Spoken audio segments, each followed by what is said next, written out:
If you got a car, I know you probably love your car because not only does it take you from point A to point B, when you in your car, you have you time, right? But then you got to take care of your car. So your car is like an extended version of you.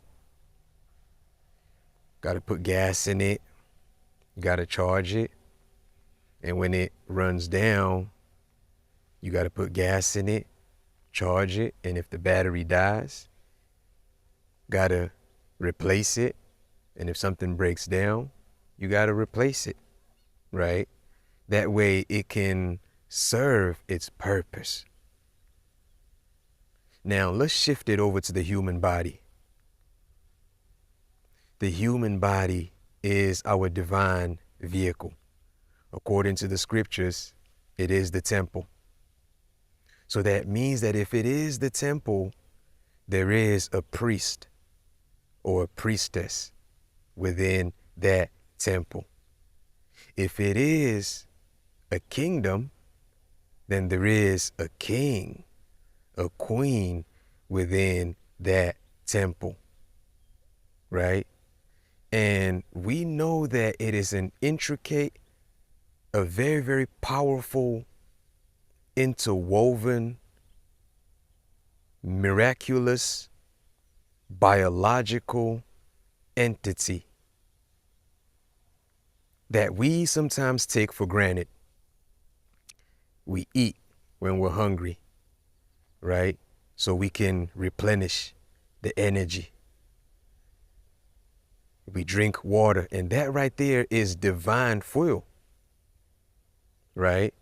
Very sacred in itself.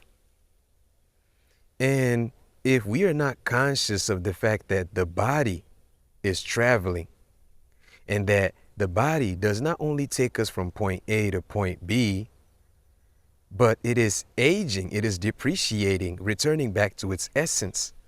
But the priest or the priestess within the body is also coming to a realization that that body, even though so cherished, is slowly depreciating due to time. The energy that we putting in, we get to a certain point, we start asking ourselves, are we really utilizing the body accordingly to fulfill that which would get the inner priest, the inner king, the inner queen to be able to now shift and perch on that abode that is eternal once the body completely disintegrates and returns back to its material essence? Or did we just use the body to run basic errands? We used the vehicle to just burn energy. We never really paid attention to the fact that it is precious. Some of us probably take care of our cars more than we actually take care of the divine vehicle, right? You know you got to put the best of gas in your car. You know that when your tire is flat, you got to replace it. But your body, are you listening to it? Are you listening to the temple so it can guide you and really take you to where you really need to be at? That is, if you hold that your body is the temple. If you hold on to the notion that the kingdom is within, and you are striving not just to fulfill your earthly responsibilities, but you are looking to now align yourself with that inner king. It's no longer a notion. It becomes part of your purpose. It becomes part of why you wake up every single day, why you push yourself every single day. It is not just to fulfill earthly responsibilities. It is not just to fulfill your daily activities. You're realizing that part of it is to utilize that energy because you don't know the number of breaths that are in you. So you have to utilize that energy consciously, striving to realize the real self that is in you, the real self that you are. So at the time of exit, you are stepping outside of the car consciously to now merge with that glorious abode. Now, that is if your mind is conscious of the different layers that pertain to who we are. We're not just animals. We're not just biological substance. We are consciousness, right? And we're experiencing the physical through the senses, through the mind. But we've been granted the gift of the human body to not just experience the pleasantries of life, but to also push ourselves to get to know the internal operator, that which sits behind the desire for food, that which sits behind the desire of pleasure, beyond pain, right? So we're starting to see how important it is to protect our energy and protect our time. Not only for selfish reasons, because once you establish that structure, the boundaries that are necessary, which God in His grace and mercy gave us commandments that we sometimes feel as though these commandments are restricting us from enjoying life, not seeing that those commandments serve as some type of a fence, some type of a guide. They're not walls or prison walls that keep us trapped within our minds, but these are guides that are meant to make sure that as we are going through the creation process, we don't get entangled in the material complexity. We see that we can appreciate creation, but at the same time, we never lose sight of the Creator. And I know you there already. This is just a friendly reminder. I'm not trying to sound preachy.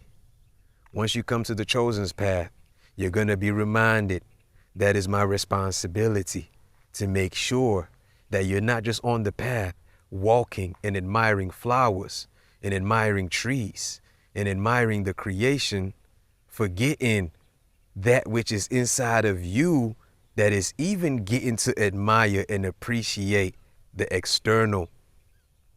That is the whole purpose of the chosen's path, to walk it consciously. It's not about having all the answers. It's about walking with awareness.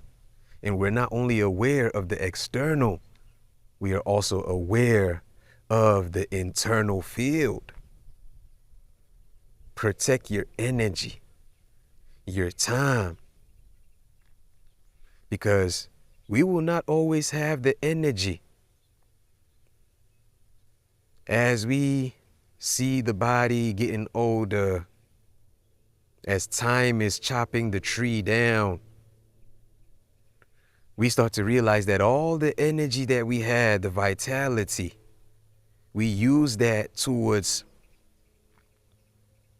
building a comfortable life. We moved material elements around. And now that we are older, if we were not conscious of the Supreme Creator, we start to see, we start to see that we need that energy to pursue the higher self. We need that same energy to pursue that which is higher than that which is falling back. We also need time as well. So if we only channel our energy towards that which stays here, who is to say that the body following the mind, the body following thought, if there is a system in place that gets the soul to be entangled in the material complexity, and we have to apply ourselves consciously to be able to break out of that loop. And what does that require? It requires time and energy. It requires time and energy. So we must protect our energy and we must protect our time. We must use our time on this planet very, very wisely. What do you think? Right? You know that you get into your car and you have to get out. And if you ever have to junk your vehicle, you're not going to junk your vehicle with you inside the vehicle, right? So it's the same thing with the body. When the Creator calls the spirit out of it, the body returns back. But then there is an accumulation that is attached to the soul aspect, the intangible accumulation, which ties into the deeds, right? The deeds that we use the vehicle, the temple for, positive, negative, and that accumulates into our spiritual bank. But let's save that for another video. Seems like I'm running out of space on this device. So I'm just gonna go ahead and cut it right there. We might have to do a part 2. If you enjoyed this video, please drop a comment below. You know what I mean? And let's get to talk about it. What do you think? Do you think that we are just here to fulfill mundane services, mundane activities, and then we get to drop the body and that's it? Or are we actually supposed to be looking for something which is just as real as this physical is, but cannot be easily perceived with the senses? Drop your comments below. Thank you so much for walking with me. Thank you for listening all the way up into the end. And I'm hoping that you took something out of this video. Stay blessed out there. Stay blessed and have fun as you're going through your journey. It's not meant for us to be uptight and serious, but we also must enjoy it consciously, sending love and light, and remain aligned, remain in your higher clarity. Stay blessed.